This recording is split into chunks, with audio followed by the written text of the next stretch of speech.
تراوی کی جو نماز ہے یہ حضرت عمر کی سنت ہے. نبی نے تیسرے دن صحابہ کو منع کر دیا تراوی پڑھنے سے اور غضبناک ہوئے.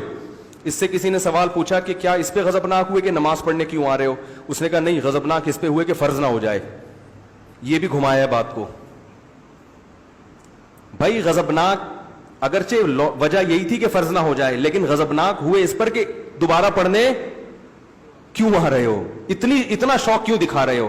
تو حدیث کے مطابق تو غامدی صاحب کی بات پھر صحیح معلوم ہوتی ہے کہ تراوی سرے سے بولو بھائی پڑھنی ہی نہیں چاہیے، کیونکہ نبی تو غضبناک ہو رہے ہیں کہ کیوں آ رہے ہو. حضرت ابوبکر صدیق رضی اللہ تعالیٰ کے دور تک یوں ہی چلتا رہا.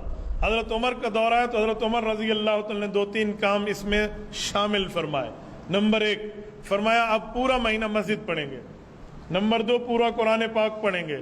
نمبر 3 باجماعت پڑھیں گے. نمبر 4 پورا مہینہ پڑھیں گے.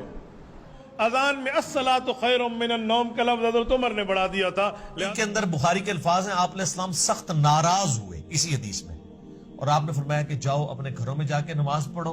اور وہ جو میں نے پہلی حدیث بیان کی تھی نا، وہ اسی حدیث کا ہے. آپ علیہ السلام فرمایا کہ مرد کا فرض کے سوا باقی جو نفلی نمازیں سب سے افضل نماز وہ ہے جو اپنے گھر میں پڑھتا ہے.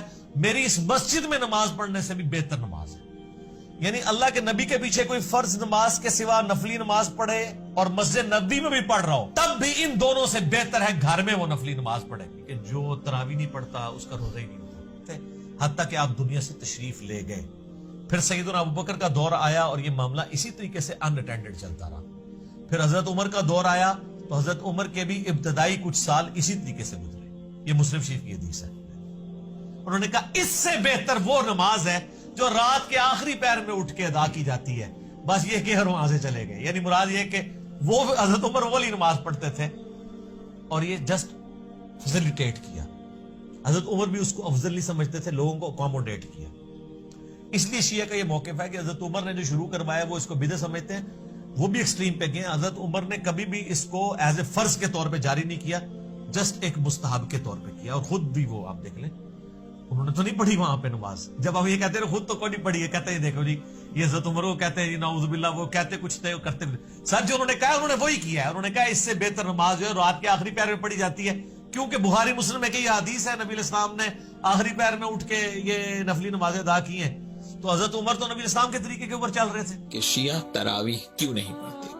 اس سوال کا جواب جاننے کے لیے سب سے پہلے ہمیں یہ دیکھنا ہوگا کہ اس سلسلے میں پیغمبر اکرم صلی اللہ علیہ وآلہ وسلم اور اہل بیت علیہ السلام کا کیا موقف ہے، کیونکہ ہم فقط پیغمبر اکرم اور اہل بیت رسول علیہ السلام کے اتباع کے پابند ہیں. تراویح کہتے کسے ہیں؟ آج کی عام اصطلاح میں ماہ رمضان المبارک کی راتوں میں نوافل کو جماعت سے ادا کرنا تراویح کہلاتا ہے. شیعہ تراویح اس لیے نہیں پڑھتے کیونکہ زمانے رسول میں ایسی کسی نماز کا کوئی تصور موجود نہیں ہے. رسول اللہ نے اپنی حیات طیبہ میں کبھی نوافل کو جماعت سے ادا نہیں کیا، اور یہ شیعہ سنی کتابوں میں موجود ہے. مولا علی علیہ السلام نے اپنی ظاہری خلافت میں خطبہ دیتے ہوئے ارشاد فرمایا، الکافی کی 8ویں جلد میں یہ خطبہ موجود ہے. امام ارشاد فرماتے ہیں کہ واللہ لقد امرت الناس ان لا یجتمعوا فی شہر رمضان الا فی فریضۃ وَعَالَمْتُمُوهُمْ أَنَّ اجْتِمَاعَهُمْ فِي النَّوَافِلِ بِدْعَةٌ. مولا علی نے فرمایا کہ یاد رکھو کہ نماز واجب کے علاوہ کسی مستحب نماز کو جماعت سے ادا نہیں کیا جائے گا، اور نوافل کو جماعت سے ادا کرنا بدعت ہے.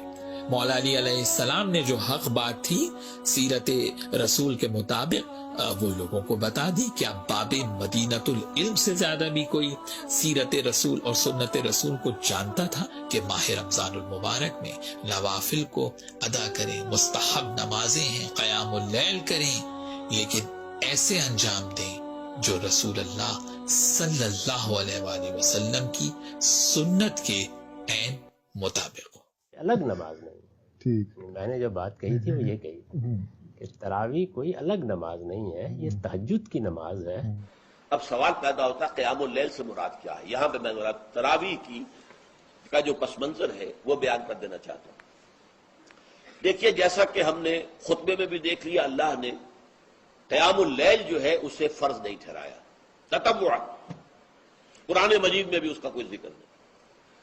حضور نے تراویح کی نماز یا قیام اللیل نہ اسے فرض قرار دیا، نہ اس کے بعد جماعت کوئی اہتمام کیا مستقل، صرف 3 راتیں آپ نے جماعت کروائی ہے، اس میں 8 رکعتیں آپ نے پڑھی ہیں کہ جو آپ کا معمول تھا تہجد کا وہ پڑھی، اور تہجد کے وقت ہی جماعت کرائی ہے۔ یہ ہے وہ حدیث، اس کے علاوہ کسی نماز تراویح جو ہے جو ہم پڑھتے ہیں 20 رکعتیں عشاء کے ساتھ متصل، اس کا کوئی ذکر نہ دور نبوی میں ہے نہ دور صدیق اکبر میں ہے۔ یہ دور حضرت عمر کی خلافت میں ہوا ہے، اور ہم نہیں کہہ سکتے کتنے سال کے بعد ہوا ہے۔ حضرت عمر رضی اللہ تعالیٰ عنہ کی خلافت کا دور جو ہے وہ تو 10 برس ہے، ہو سکتا ہے 5 برس کے بعد ہوا ہو، 6 برس کے بعد ہوا ہو، 12 ہوا ہے ان کے عہد میں۔ اس کو آپ نے خود بدعت بھی قرار دیا ہے، لیکن بدعت حسنہ۔ بدعت کس اعتبار سے؟ لغوی اعتبار سے، نئی بات، اس لیے کہ حضور کے زمانے میں نہیں تھی۔